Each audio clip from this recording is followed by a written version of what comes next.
Salam mudah-mudahan tercurahlah kepada kita Nabi besar Muhammad SAW. Mudah-mudahan kita senantiasa bersalawat dan menjalankan apa-apa yang beliau sampaikan, dan berharap di akhir nanti kita diberikan syafaatnya, diberikan pertolongannya sehingga masuk dalam surganya Allah Subhanahu Wa Taala. Amin ya rabbal alamin. Kita mulai, siap? Kasih yang paling terbaik, yang suaranya kencang, tepuk tangan yang paling kencang, bisa? Oke. Tabung semangat. Semangat.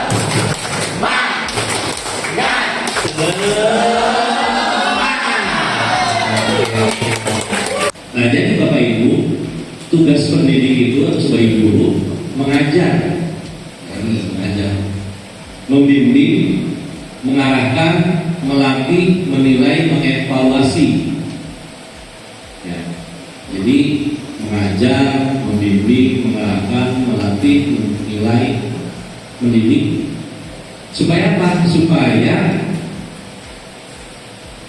generasi penerus bangsa kita memperoleh sebuah pengalaman, memperoleh suatu hal yang positif untuk melanjutkan harapan-harapan kita, harapan-harapan penerus kita, harapan-harapan para pejuang bangsa kita, harapan para pelopor ya kemerdekaan bangsa ini.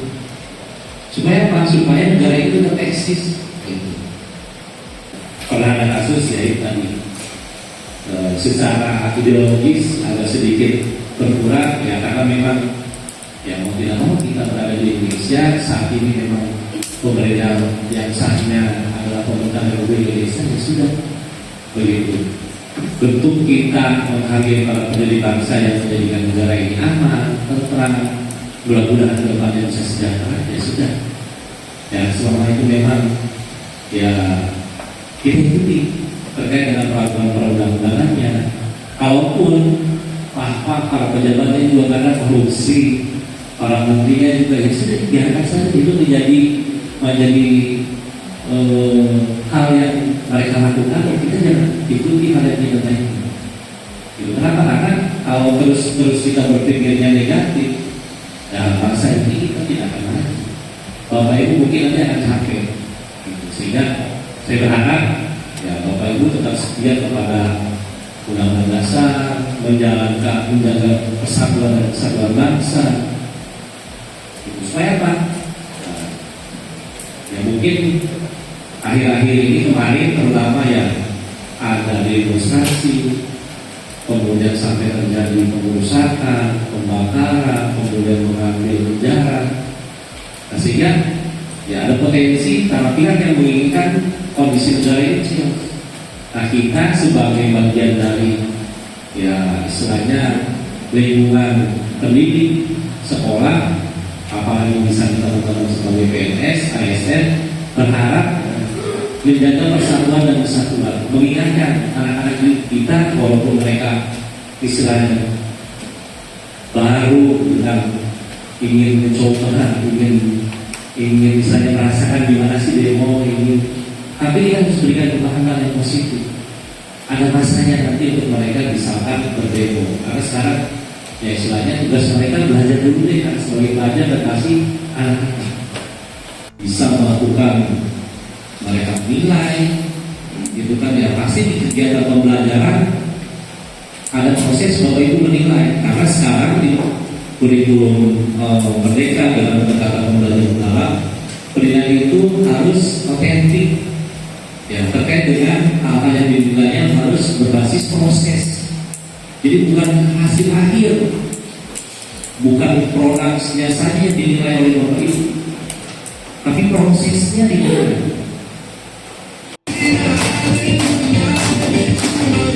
Lebih gimana?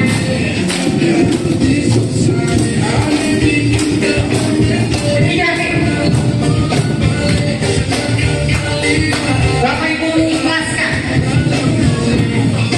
ikhlaskan bernilai ibadah, membuat diri kita sehat.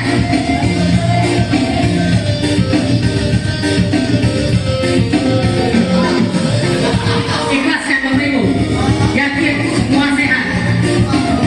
Dan saya sangat fokus, kunci keberhasilan saat kita dalam hal mendidik dan juga mengajar, kuncinya hanya fokus. Kalau bahasa Islaminya adalah menjaga wajah. Barang siapa yang bersungguh-sungguh, maka kita akan mendapatkan apa yang kita inginkan.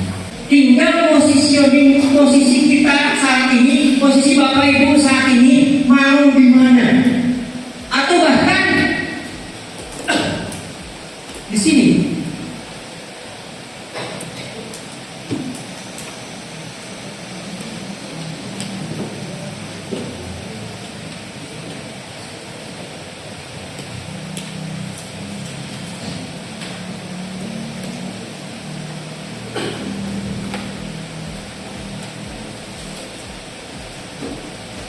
Bisa dipahami Bapak Ibu semuanya? Adanya, hadirnya, duduknya Bapak Ibu sekarang ini, apakah lebih dominan ego atau lebih dominan hati?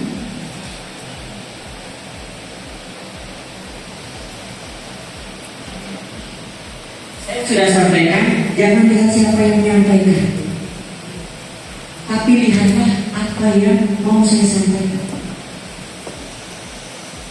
Mungkin ini ilmu yang sepertinya hal biasa, hal yang lumrah, hal yang itu mau itu kerjaan ego, itu kerjaan ego.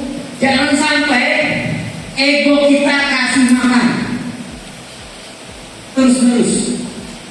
Saya katakan Bapak Ibu, jangan sampai ego kita kasih makan terus-menerus. Ego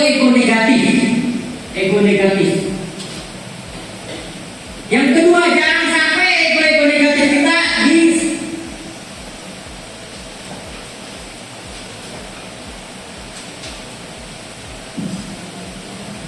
ini dasar. Jangan sampai ego kita yang negatif tadi kita kasih makan. Itu pertama. Jangan sampai ego kita tadi yang negatif mereka yang sabotase ego yang positif. Yang ketiga, jangan membuat ego negatif itu tidak mau pensiun. Pertanyaannya Bapak Ibu, kapan Bapak Ibu mau pensiunkan ego negatifnya? Kapan? Ada yang mau menyampaikan kapan?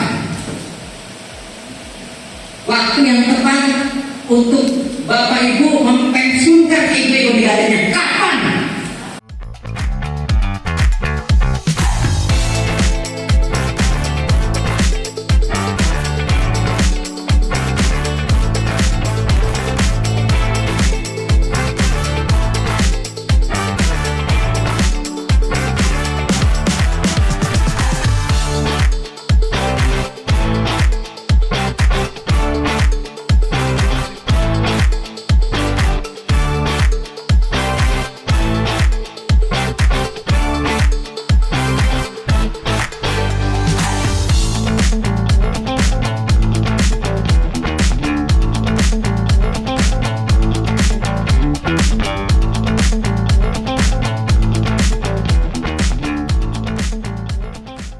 Juga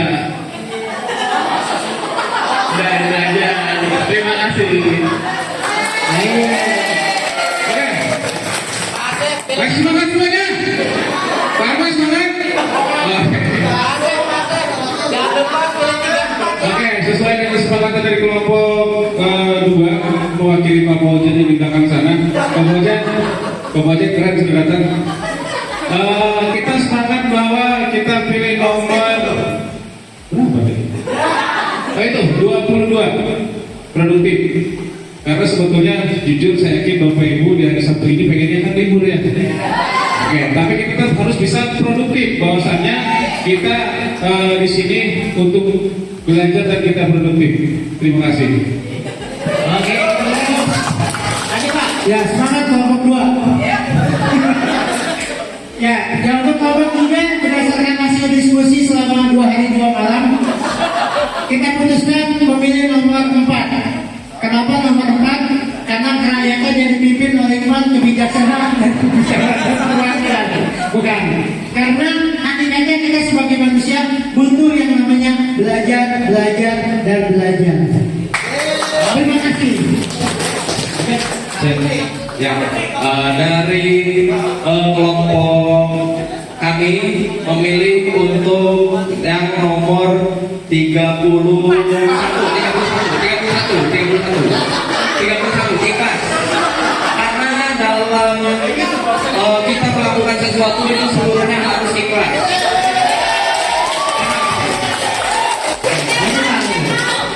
Kita sepakat tim 5 kita pilih nomor 2 berkembang ya. Dan karena kita harus lebih berkembang.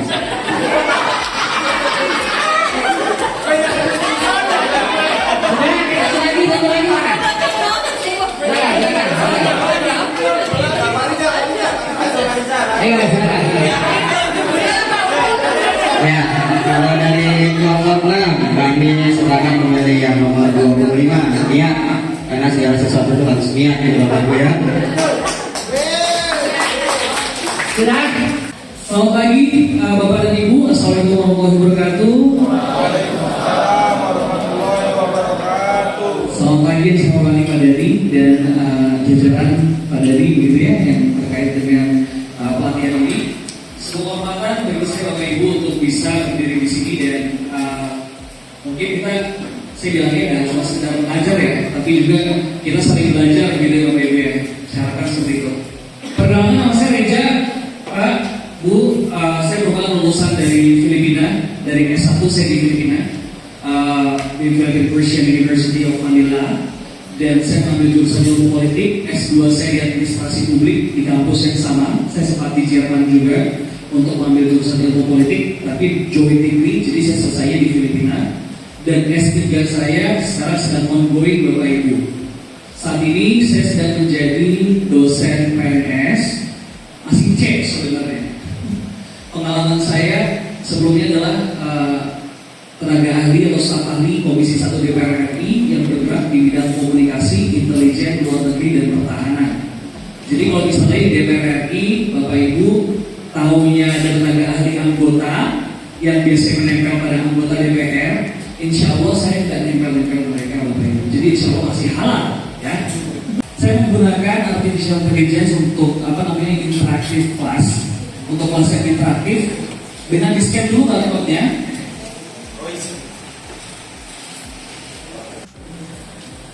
Satu, dua, tiga. Ya.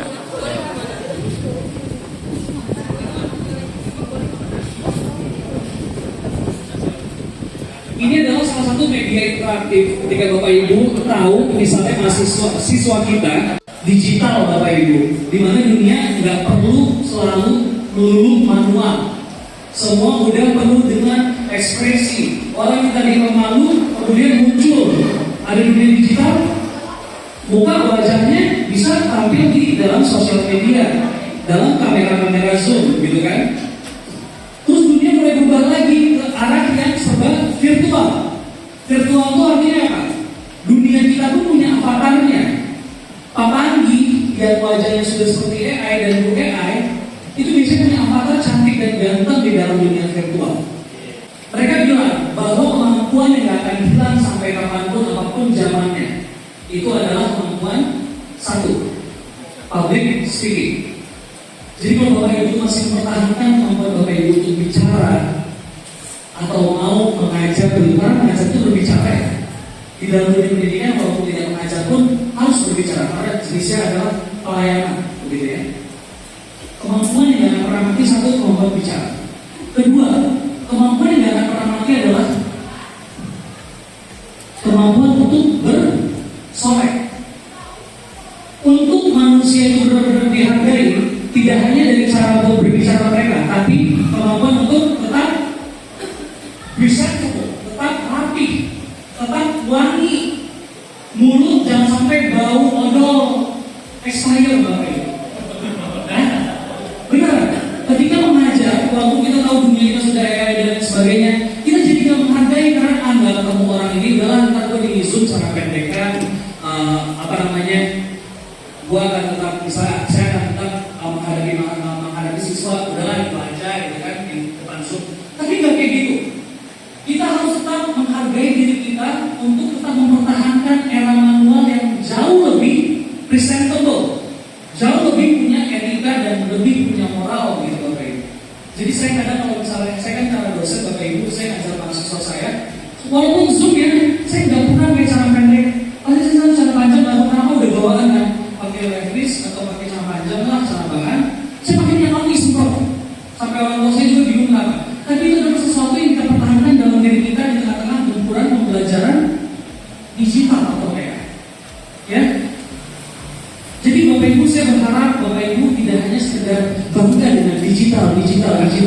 Kenapa Eropa yang nggak digital aja dunianya, walaupun mereka udah punya buku banyak kayak digital, tapi mereka bisa juga tuh bisa juga tuh kelihatan kayak bagus, negaranya mewah dan sebagainya.